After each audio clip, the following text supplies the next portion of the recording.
No, I can't be up in here complaining. Gotta let them know I'm famous in my heart. Listen here, I'm here for the world to hear. And I'ma make sure they know what my name is. I just wanna end up famous in I'm their so serious, heart. probably why they be so damn curious. They furious, Easy got these ladies on some silly shit. Now what the dilly is, I'm going all out. Hey, I'm the talk of the town while y'all just saw a mouth. Here's a story about my quest to be rich. I'm like Beyonce and Kelly on some Destiny shit. Mr. 6 Mile, look me up, I'm somewhat a dream. Got my city like an addict, guess it's somewhat a fiend. For my team, anything less is uncivilized. Surprise, I'm seeing this world through clear eyes. And haters only make me more inspired to bless. On the clock right now, what the hell is the next? Like that feeling in your chest when you're ready to leave. Like that memory you had, you just couldn't believe. And we always got a little ammunition for y'all, cause we remember when they wouldn't even listen at all. Listen here, I can't go another year. No, I can't be up in here complaining.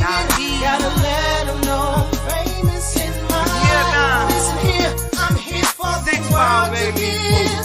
And I'ma make sure they know my name is. Wanna end up famous in there. In 97 on Gunston and 6 Measy, the streets made a natural born hustler. Believe me, drop real with it. That was my first EP. Grind harder than granted, but made it look easy. Take it to the top, that was the plan. Now I'm known worldwide, from Detroit to Japan. 14 years span, fuck hot nigga, I'm scorching. I done got the fame, now I want the fortune. 6 albums deep, yes, I grind harder. But I known as Eno Brown, the D is my Carter. I been hood rich from dropping bombs. Now I want white man rich stocks and bonds. Want my ice cream and cake on a golden plate. Trying to make bread to have my great grandkids straight. Yes sir, I got my vision clear. Fast lane switching gears. Make sure you dig it, yeah. Never will I live in fear. Listen here, I can't go another year. No, I can't be up in here complaining.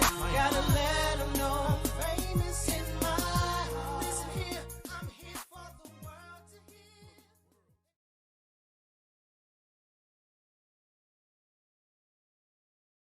To another episode of the Jackson Report. It's after Thanksgiving, the holiday weekend. Hopefully it was a good one for everybody.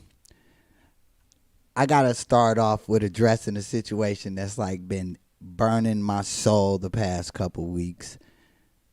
The traffic here in Austin since I've moved here 4 years ago. I mean, the traffic is atrocious. Like, everybody wait till they get off work or wait till they leave home to start getting on their cell phones, want to put on their makeup, want to start having deep, heartfelt conversations and doing everything but paying attention to the road. So I had to start the show off getting that out of my system because it almost affected me today. Like, I was almost late getting here because of the traffic in Austin. But needless to say, I made it here on time, and we got a good start time. And today, it's been a long week. Went down to Colorado, visited my parents for the holiday. Had a good time. Actually seen snow for the first time in a couple years, so that was pretty cool. Made me realize what I don't want to ever move back to. So all my fam up in Michigan, I'll come visit y'all, but once the weather break. But anyway, this week, we got the show structured different because it's a lot of stuff I want to get to, a lot of stuff I want to address. And I got to start off right here at my newfound home. I was reading up on Austin that an APD officer is out of a job over some racist texts and tweets, I guess. And apparently it was like a group chat. And the whole reason this hit home with me, and the reason it's sitting with me like it's sitting, is because I have a few very, very good friends of Asian descent. So it kind of ticked me off when I read this article, because apparently this police officer was in a group chat with a couple of other fellow officers, I guess. And he basically said, "Oh, we guaranteed to catch the coronavirus because of a homeless man. I guess that he wander around the police station or something like that, or he be near the police station, and he was an Asian guy." So I took that to heart because one of the nicest people I have ever met happens to be Asian. Actually from the Philippines, to be exact.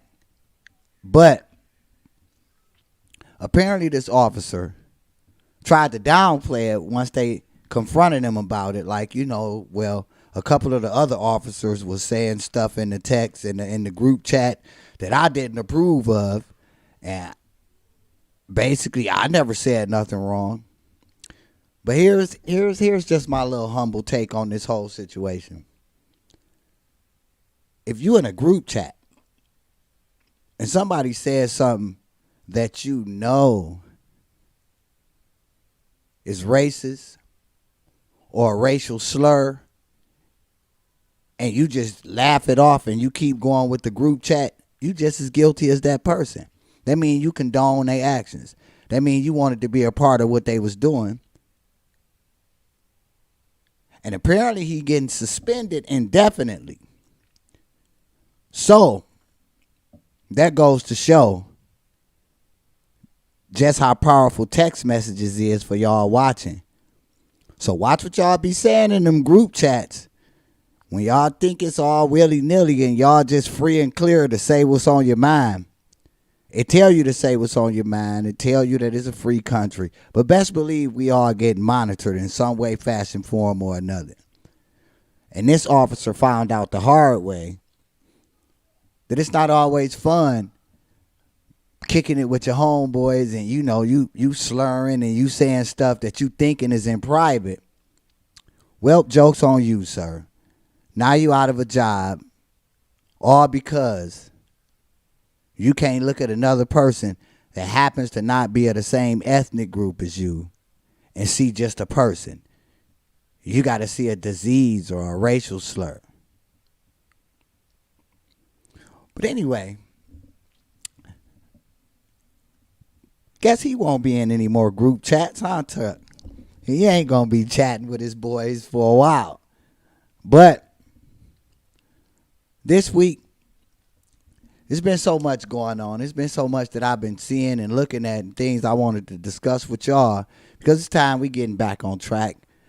I'm starting to read my articles again and I'm seeing stuff that's hitting home with me and this kind of stuff that I think y'all need to know. Now, speaking of the holiday weekend, I hope everybody enjoyed their time with their family, even though all these restrictions got put on this holiday in a lot of areas, especially up in Detroit. I know y'all on the stay-at-home order, so what was the gathering like? No more than 10 people or something like that? And I'm the first that can admit, in black families, it's 10 people scheduled to pull up late. So less than 10 people wasn't going to fly in our communities. But needless to say, looking at these articles, I stumbled across some stuff. And it's always Chicago. Like, it's always up in the Midwestern area. Like, apparently, this woman's food must have been the bomb.com. Y'all hear me? Because a youngster, I guess, saw the host of the whole event's boyfriend put his hands in the leftovers. And with no respect at all, no regard for his family nor the other man's family, stabbed this dude several times after they got into an altercation on the front porch.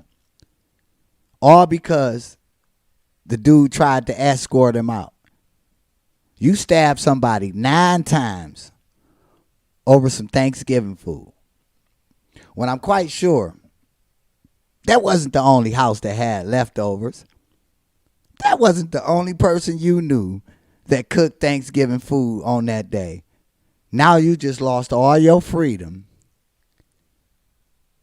And you took two people away from their families. A senseless act over some food. So my Chi-Town fam, this not a shot at y'all, but come on, man. Come on, y'all. We got to do better than this now. Come on. A meal. And I'm quite sure maybe it was his favorite dish that the guy stuck his hands in, Chuck. Like, apparently when I read this article, he saw the guy stick his hands in the food and an altercation ensued that led out to the front porch. And the guy was an older guy who ended up losing his life, all because his girlfriend cooked real good, I guess, for Thanksgiving, and the food was delicious like that. But here's my little take on that. How on God's green earth do you make the conscious decision that you finna go all out over something that's, for one, not jeopardizing your livelihood, and for two, unless you purchase something, you got invited to a free meal. So you just lost your freedom over something that was free. It's amazing to me, y'all. And these are the things that not only I see, but imagine how our community getting looked at when stuff like this happen. A dude losing his life over Thanksgiving leftovers. The headline, Chicago man murdered. Basically over Thanksgiving leftovers. Sickening, to say the least. Very sickening. It's like the holidays. I remember when I was little and my uncle, we used to always talk about the holidays and be like, oh, it's the most joyous time of year. And my uncle was like, are you kidding me? People getting robbed. People be getting killed. People be getting their presents took. Homeless people. How is this a joyous time of year? So he showed me the flip side of Thanksgiving. It's like, yeah, Chuck, let's pull that up. Let's pull up the crime rate during the holidays. Let's see what's going on. Because it gotta be high. The numbers gotta be then increased over the years, because it seemed like around this time of year, everybody become alcoholics. If you smokers, you smoke more because you with your family. See? The worst time of year when it comes to crime. Why? Because people love taking stuff that's just not theirs. People love to see somebody doing something and trying to find a way to get involved, whether the person allow it or not. It's crazy, because I can recall at one point in time on my block, a friend of mine, somebody broke in their house and stole every Christmas present that their mama had bought for the family. And I think at the time, I took it with a grain of salt, like, dang, that's messed up. But now that I'm older and I think about that situation, it's like, wow. What give you the heart to know, especially if you're a person with a conscience like me? Like, what give you the heart to be like, okay, I'm going to go in somebody's house. So what? If it's little kids, you don't know what you taking from. And it's crazy. Oh, wow, we doing it by the states. Sheesh. The crime rankings by the states. Oh, yeah, it's kind of low here. We like 47th. Oh, that's high. Oh, heck yeah. Sheesh.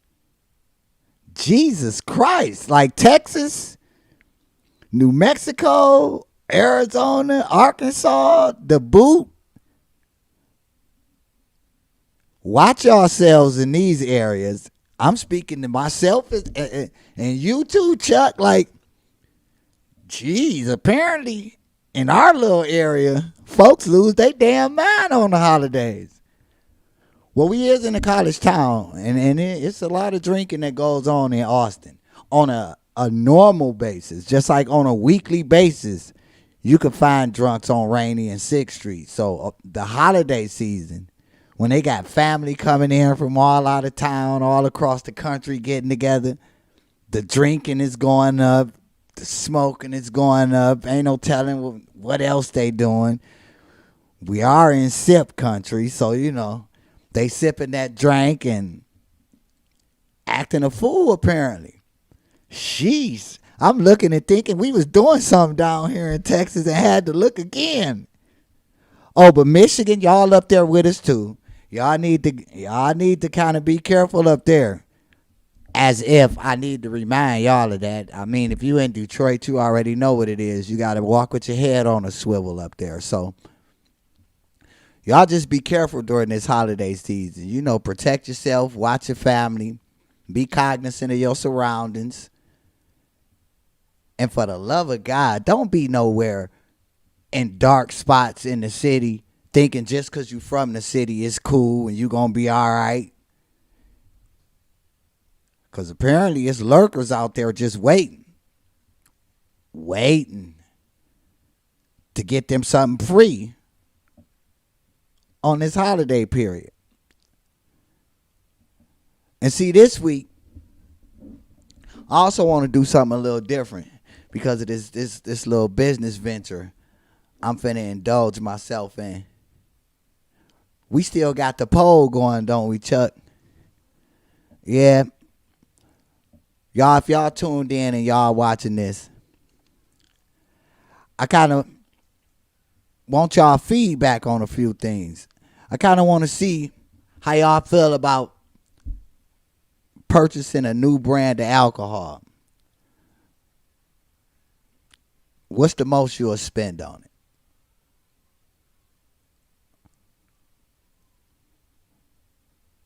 I'm going to have a poll up here for y'all.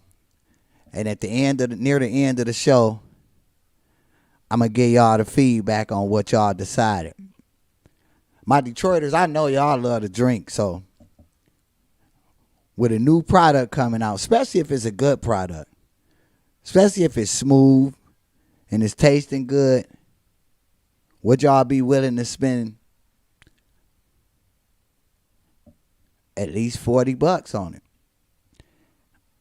Heck, I know we going to clubs and spend hundreds of dollars for a bottle we'll get at the store for $30. So $40 for some good alcohol coming out. That shouldn't be too bad.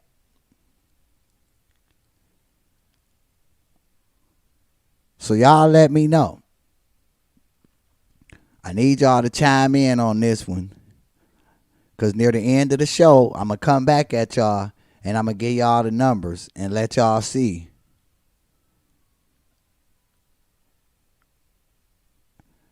What's up, bro? Nephew, what's going on? Dang, Danny, you said $100? All right then, big timer. $100. That's what we starting the bidding off at, $100, huh, Danny? Sheesh. Somebody said 40 plus already.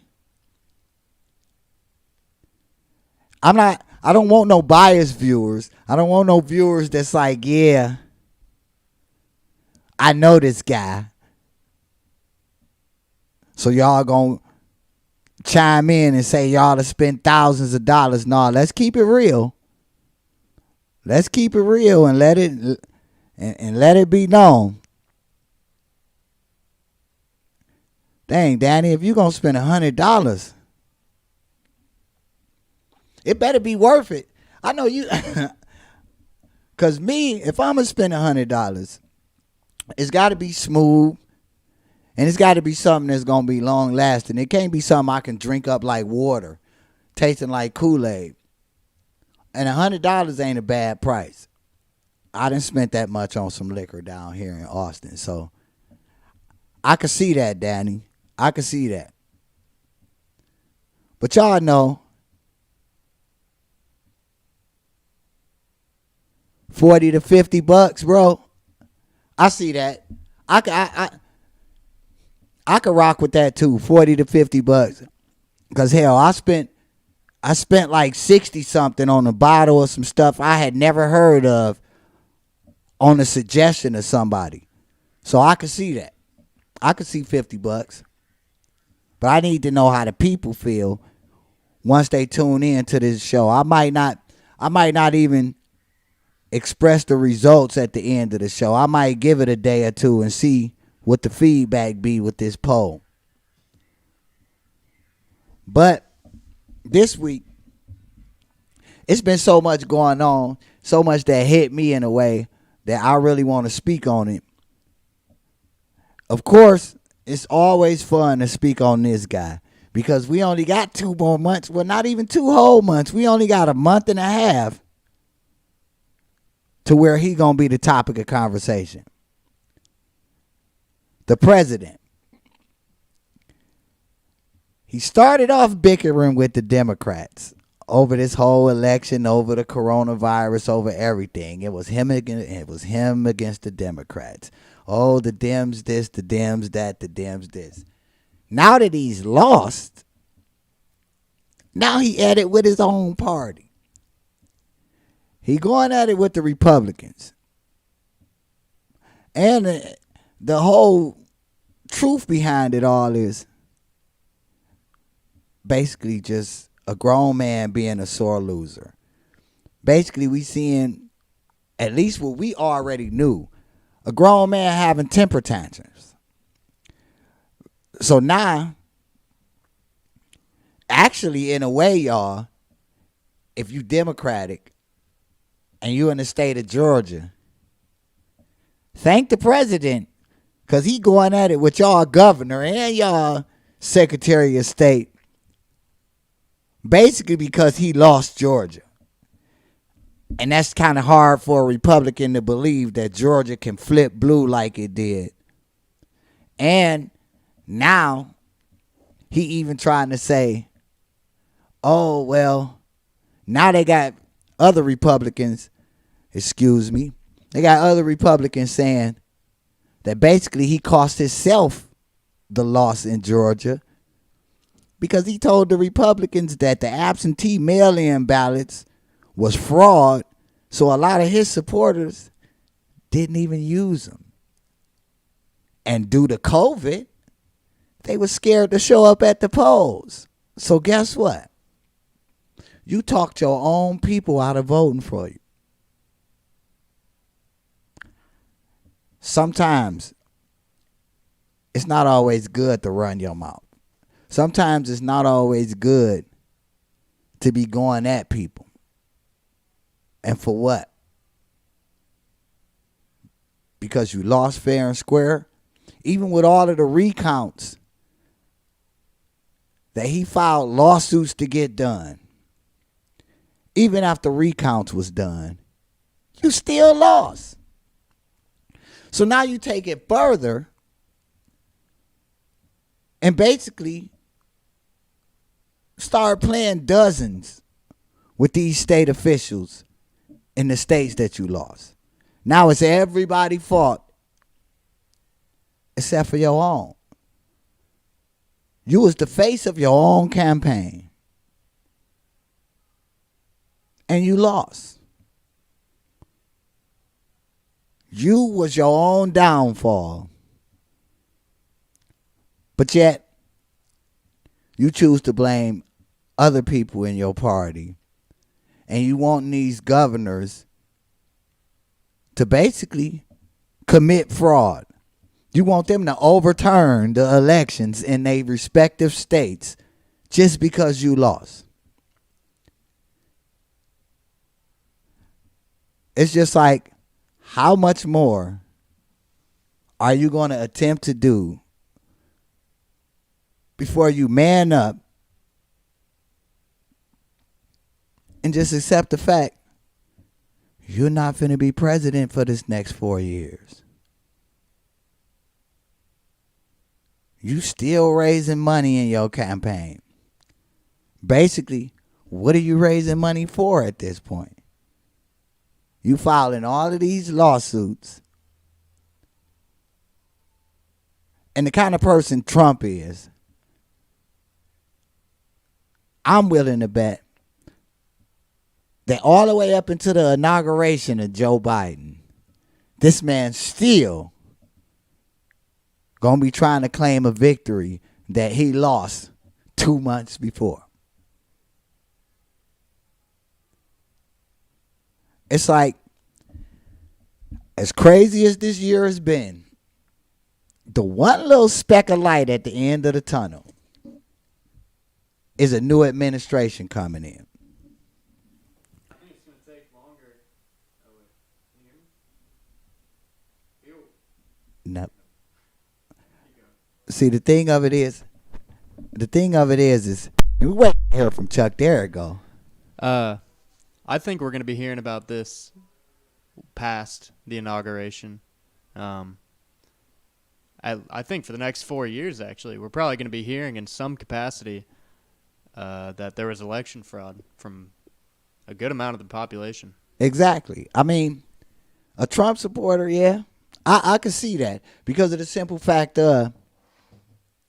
it's almost like a bunch of bickering kids in the lunchroom after a rap battle. One side gonna pick this artist like, yeah, he ate him up. It was 3-zip.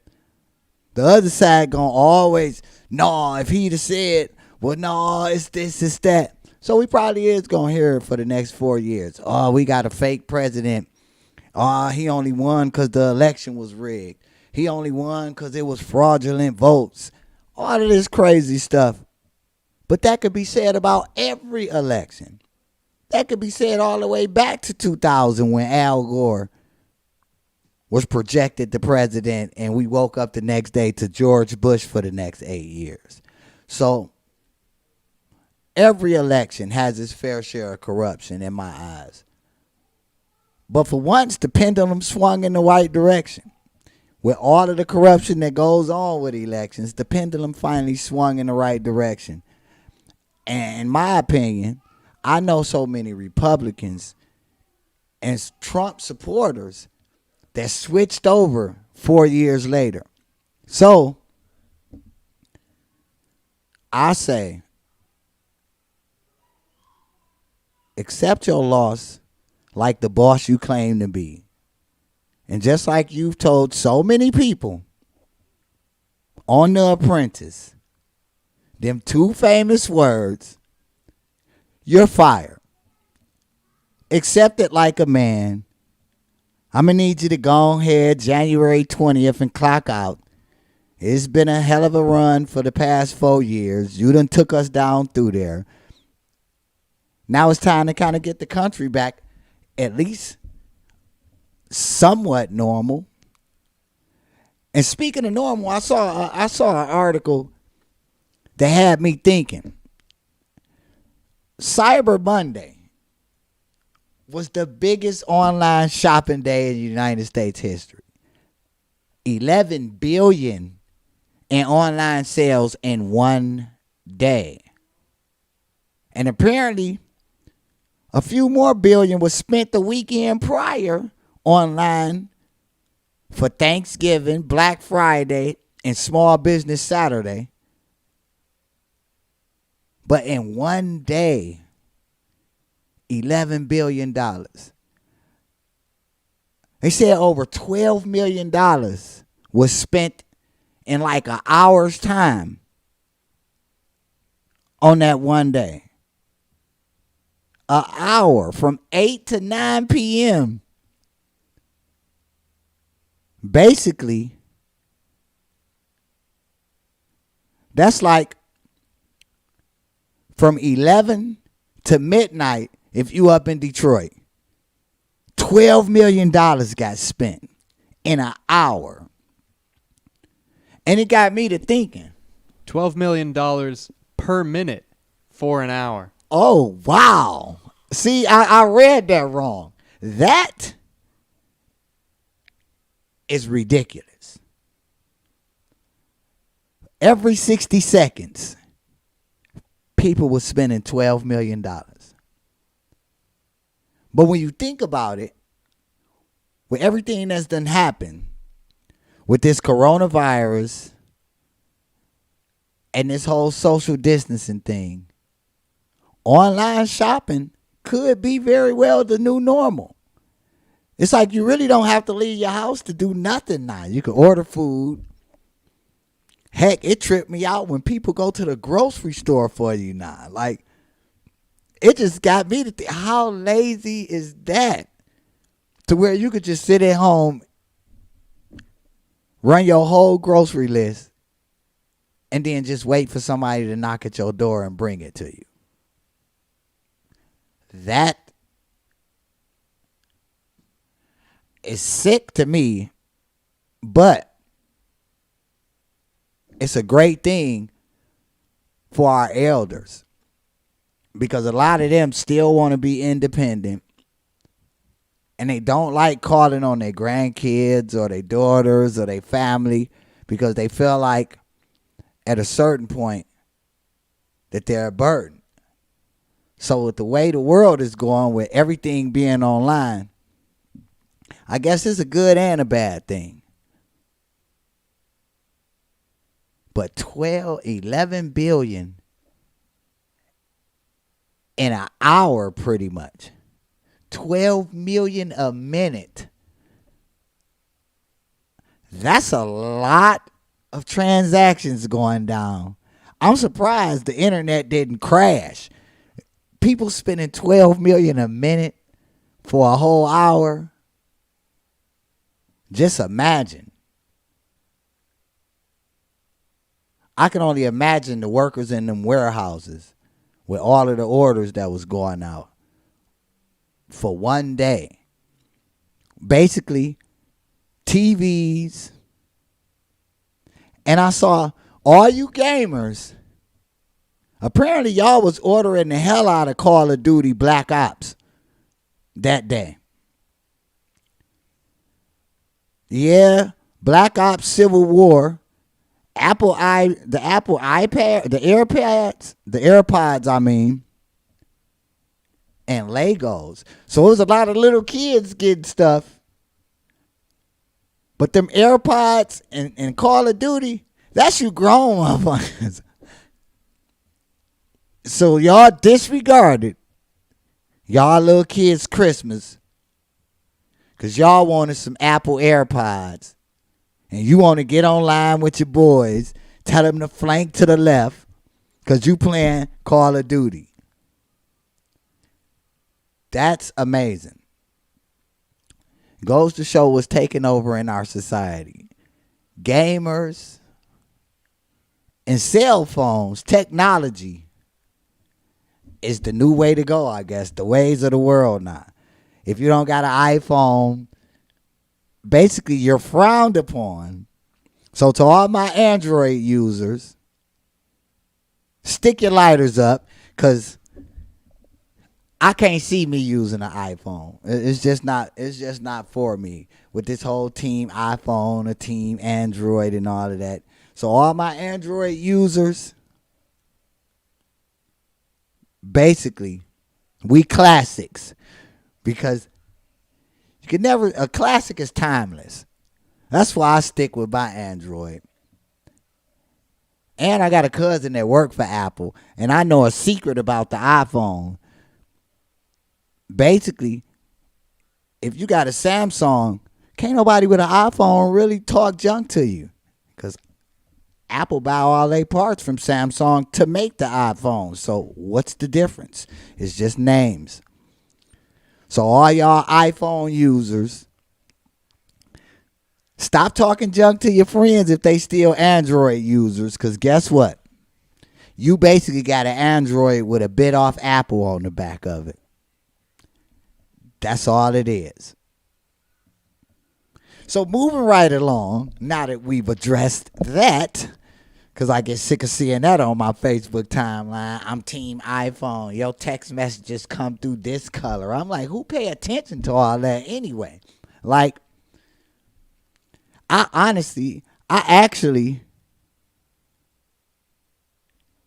yes, it is, bro. Brandon at its finest.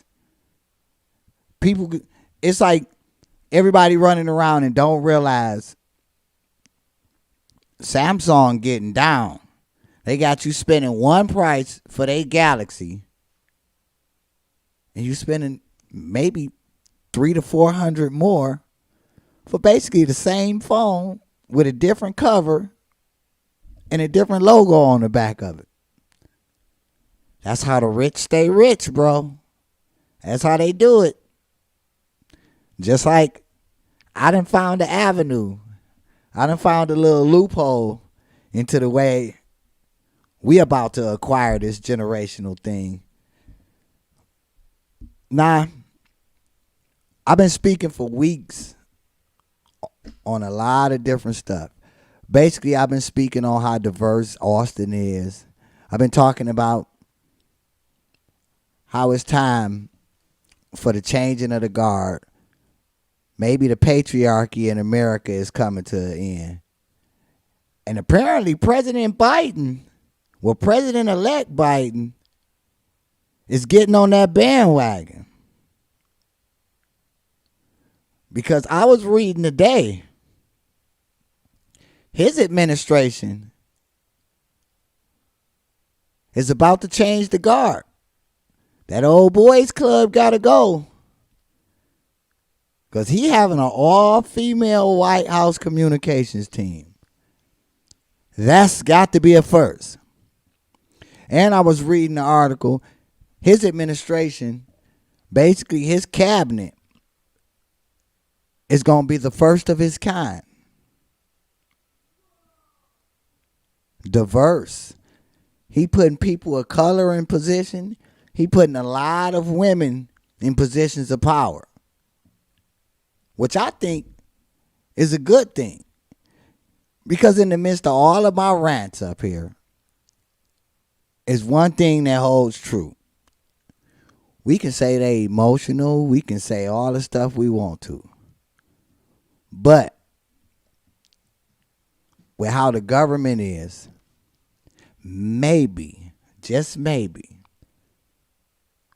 we need some overthinkers that's going to look at it and be like, that just don't sit right with my spirit. Maybe that woman's intuition might be a good thing in the White House. He putting women in position. He putting Indians in position. Asian Americans, African Americans, Hispanic Americans. The first president to do so. So maybe, just maybe, for all the cons as opposed to pros that a lot of people had about Biden getting elected to the presidency, maybe he's starting off trying to show that change has finally come. Slowly but surely, all of the things we used to be arguing about and protesting about, we starting to see them come to fruition in front of us. Slowly but surely. We seeing people of color getting a lot of different positions of power. Basically, people of color is about to be running the country. So how about that?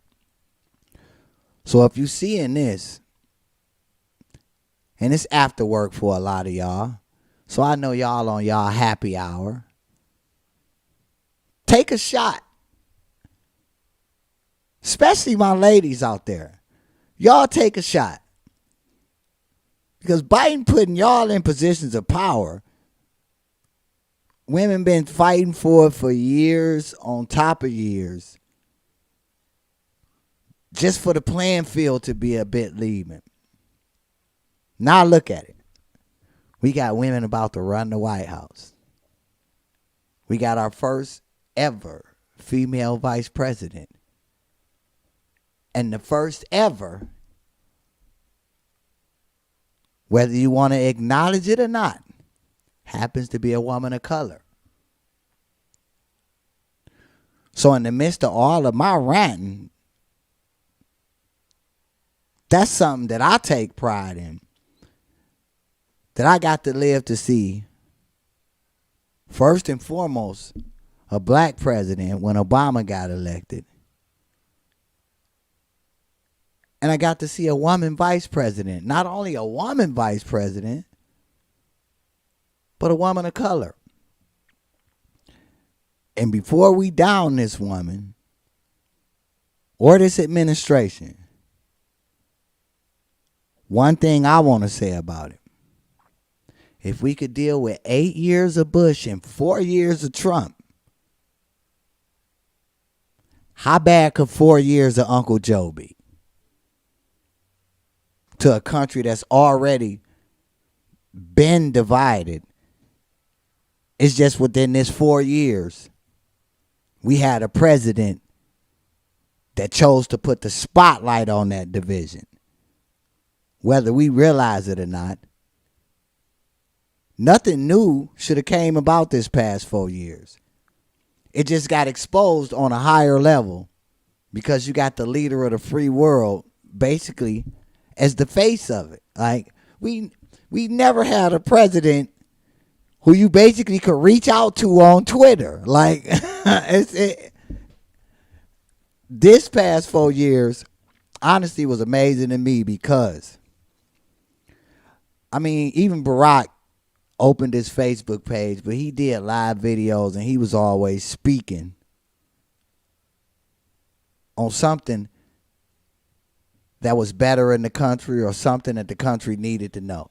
He wasn't just getting on Twitter with trigger fingers, going at the media or going at the other party.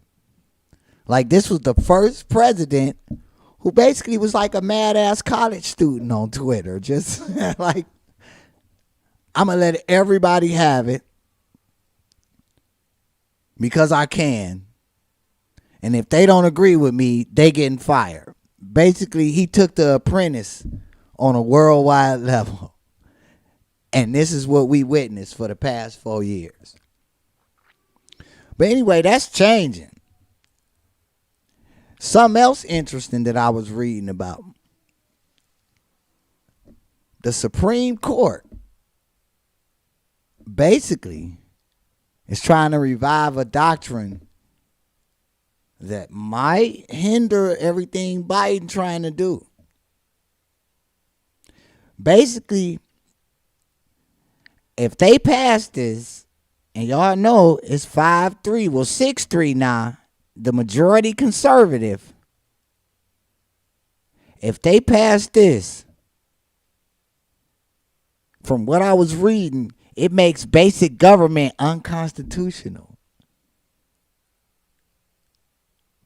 So basically, it's like the way Congress passes stuff off. Congress passed stuff off to these organizations to basically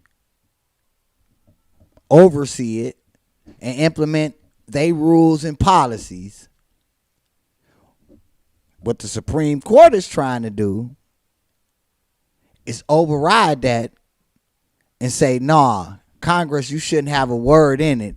We just basically gonna leave it to these organizations, and whatever rules they make up is the rules that all of us gotta abide by, and no government should get involved with it if we putting it in the hands of these organizations. So basically, it's like, for instance, if you tell your kid, okay, I know I bought you this all this stuff in this room, but I'm going to allow you to tell other people how you want them to be when they come into this area. But if I don't like it, I'm going to add my input. And then somebody come along and walk in your house and say, nah, you don't have no say-so. It's what the kids say. And then the kid turn around and they first rule of action be, Mommy, you can't walk in my room until I tell you it's okay. You gonna look like it's something I paid for? So now, you think about it. If you take government off these organizations, like say a OSHA, for example. And OSHA, with all of their stipulations and their rules and policies when it comes to work safety, and they implement harsher rules,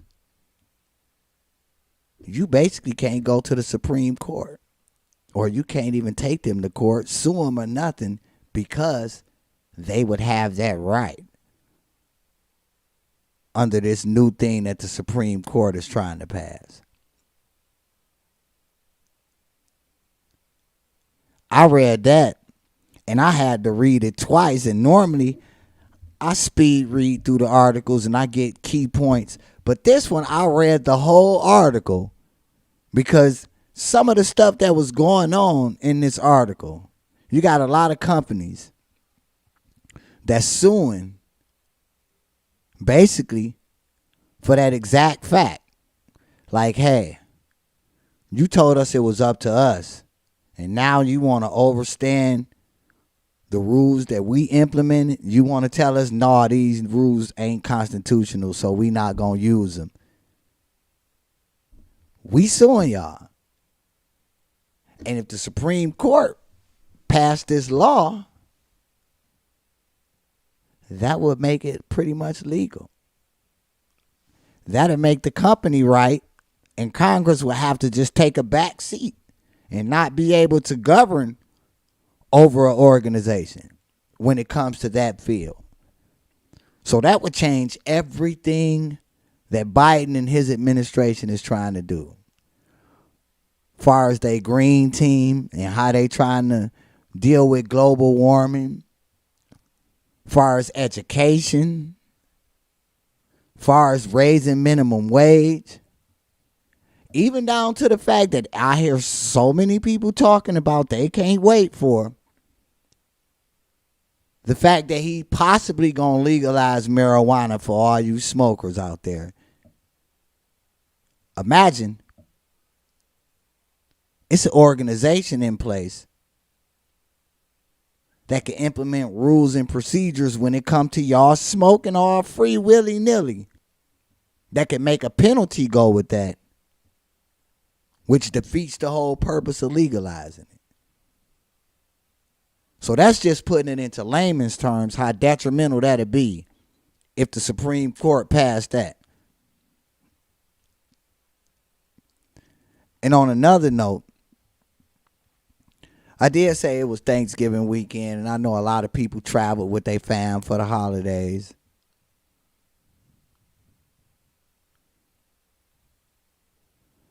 I did see that, bro. I saw the nuclear scientist that got assassinated. Hey, that could be the start of something real messed up going on over there in the Middle East. So the Iranian top nuclear scientist got knocked off. He was assassinated. Pretty much.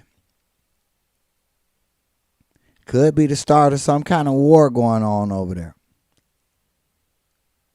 And for some reason, when we get back connected on that world stage, because that's one of Biden's acts in his first 100 days, to get back with the WHO, the World Health Organization, to deal back with Paris and getting back reintroduced to the world, you know, setting our treaties back up. Hopefully we're not going to get involved with that going on over there. Let's just hope we won't. But like I was saying, this holiday weekend, it was kind of bizarre to me, because of the simple fact of, what's a holiday when you basically restrict it? A holiday season where you walking through the front door, and a lot of times you got to worry, especially because a lot of us still have our elders living in our families. And you know, they want to come to the Thanksgiving dinner, But I myself personally, I almost didn't go home and visit my parents because I know I'm outside every day. I know I'm dealing with people all day, every day at my job. I'm around a bunch of different people. And I didn't want to expose my parents to that. Like, I could have been asymptomatic and didn't know it. But luckily, I ended up getting tested twice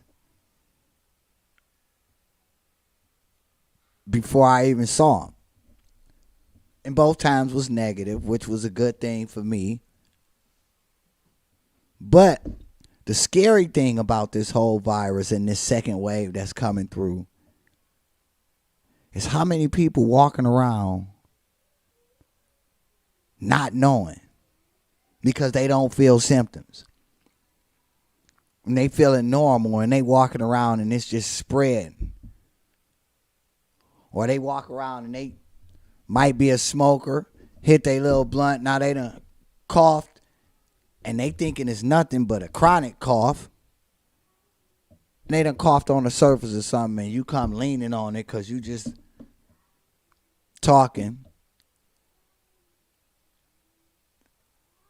And it's second nature. You're not thinking. You grab something else with that same hand, but you ain't sanitized your hand. Now the virus steady spreading. So that was something that had been on my mind over the holiday period. Like, geez, how many people just walking around and having the slightest clue that they hosting this virus because they don't feel any symptoms? And I was being told that in a lot of states, they won't even allow you to get tested unless you feeling symptoms. Which is, how are you trying to contain something if you're not going to let a person get a feeling and be like, hey, let me just go get tested just to be on the safe side? Luckily, I had reasons to get tested twice and they came back negative. But how many people just on their everyday just going to the store, being around people, and because they not sniffling or feeling a headache or feel feverish, just like, oh, I'm good. So they going to see people. Like, I know a lot of my friends down here in Austin that's not even like visiting each other. They not even allowing people over or around them until this is over with.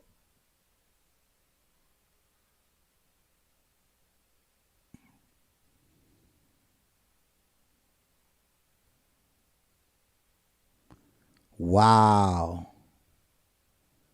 See?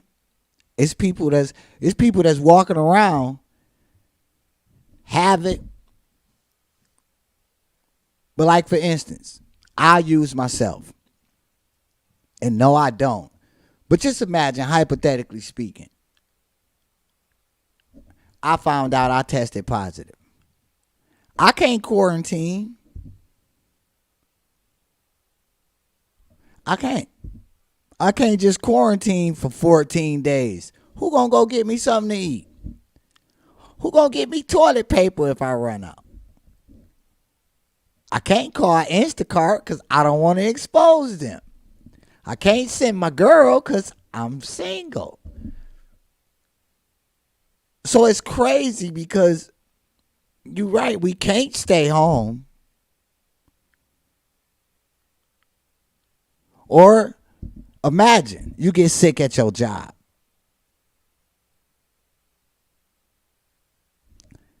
Now you losing days. You got to use your own sick days. That's, yeah. Yeah, for the people that get exposed at work. You go to the store for me. I wouldn't even expose you, bro. I wouldn't even let my bro go to the store for me because I wouldn't want you to get sick. I know there's plenty of people that would go to the store for me, but I wouldn't even want to risk that with y'all. I wouldn't. Like, it's just, it really put it into perspective for me because my sister's a nurse. And when I was in Colorado, I was about to mention a trip to Vegas that we was planning. I didn't even get it out my mouth good, and she was all cancel it.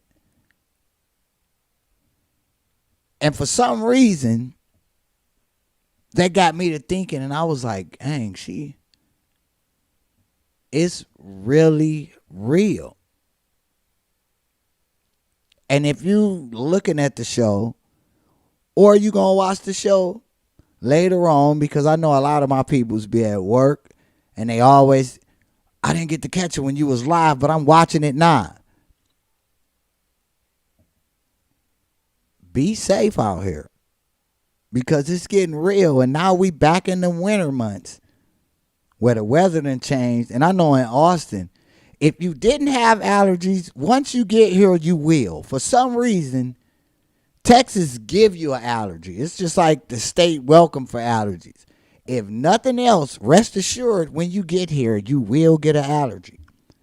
So if you sniffing all your nose all stuffy, it might not be the symptoms of corona. You might just have a typical Texas allergy.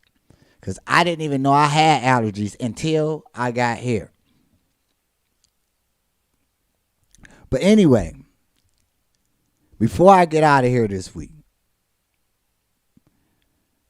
it's on my mind to speak with y'all about something. And what I need to speak to y'all about is something that's real simple. Why did it take a worldwide pandemic for everybody to get back to the basics? The basics of general communication. The basics of washing your hands, covering your mouth when you cough. Put your face in your arm if you're going to sneeze. So it brought me to something. Why do it take near-death experiences for us to recognize something is real, something is detrimental? Our everyday health and hygiene and just our everyday manners. Wear a mask. You don't need to be all up in somebody's face. That should have been the norm. But it took a pandemic for us to get back to things that we were taught growing up. You ain't got to breathe all on nobody's neck speaking to them. You ain't got to invade all nobody's space. Even when you in a store. When you in line, the person behind you shouldn't be dang near bumping backs, stomachs to backs with you. So it took a silent killer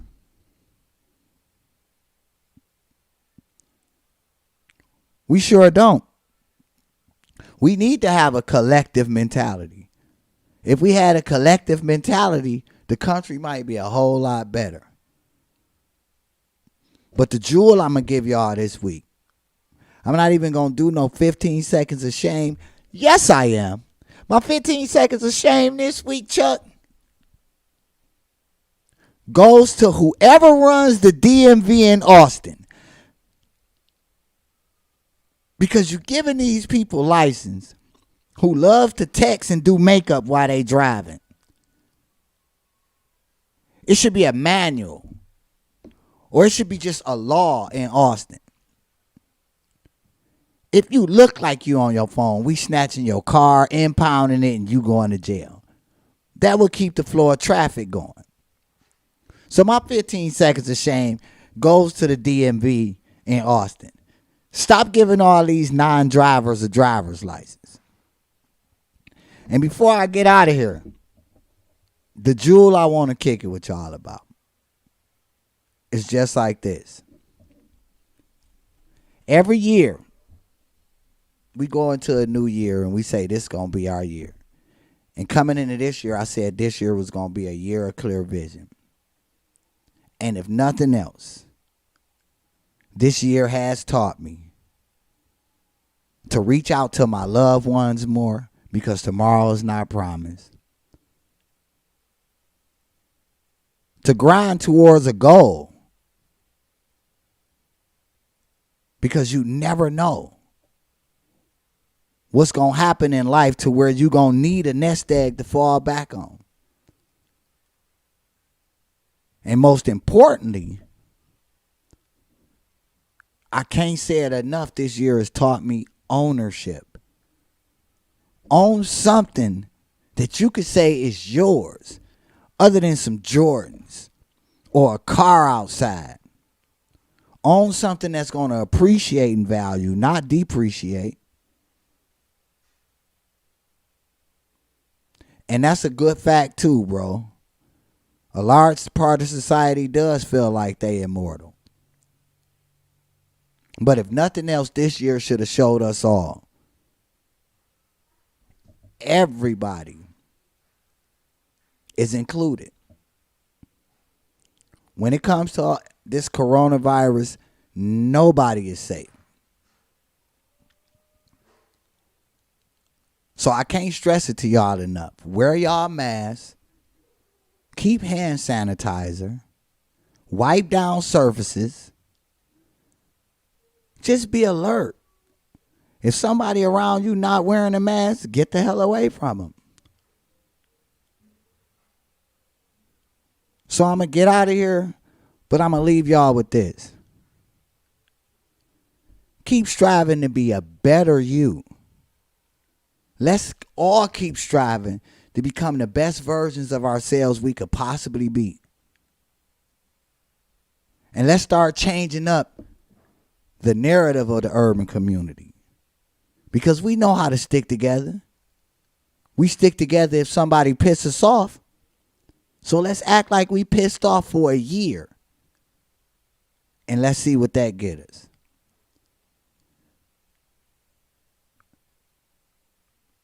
This and Ma, I love you back, Ma.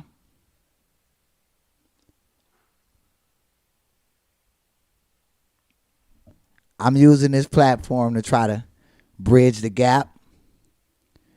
And y'all seeing it. This just me in the warm-up stages of the Jackson Report. So I'm just getting it down, getting used to sitting back. Sometimes it'd be an hour. I think now I done ran over an hour because there was so much stuff I wanted to speak on. I got a good tech crew, good producers, good setup.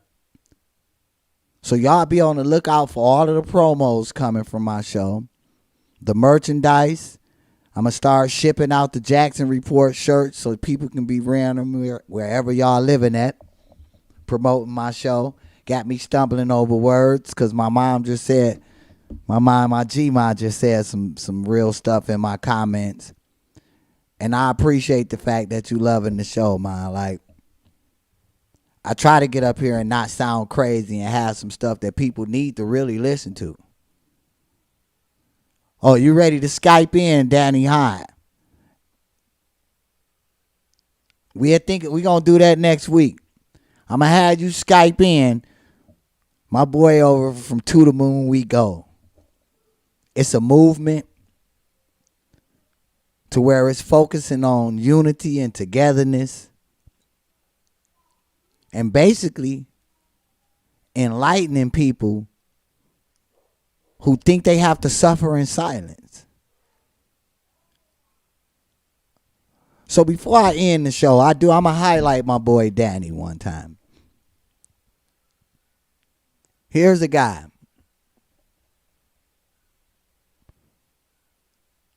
who kind of inspires me in more ways than he knows. Because to see him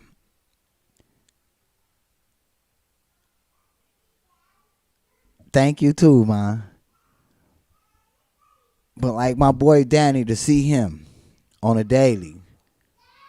And I know what it's like to wake up and have a conflict within yourself to start your day off. But to see the strides and the advances that you've taken is almost like fuel to my fire. So when you say to the moon we go, I feel that. To the moon we go. Because if you rise, guess who gonna be right there with you? My brother from another mother. So y'all, before I get out of here, I'm gonna say this, and I'm really gone this time because I've been trying to get out of here for about the past 10 minutes. But y'all keep tuning in. I keep telling y'all it's just gonna get better and better. We in the warm-up stages. This just the 13th episode. We heading into a new year. The Christmas holiday season. I may even do something special like dress up like a little black skinny Santa Claus. Probably looking like Ricky Smiley on Friday after next. But that's right. But I appreciate y'all for stopping by, checking it out with me, listening to my little viewpoints. I need y'all to tune in next week at the same time, 6 p.m., 7 p.m. More stuff to talk about, more things to see. Might even have a couple special guests on. And for the people that's going to see this, I'm going to do something next week just because it keep being on my heart to do it. And I think a lot of people think I lost my touch. So guess what?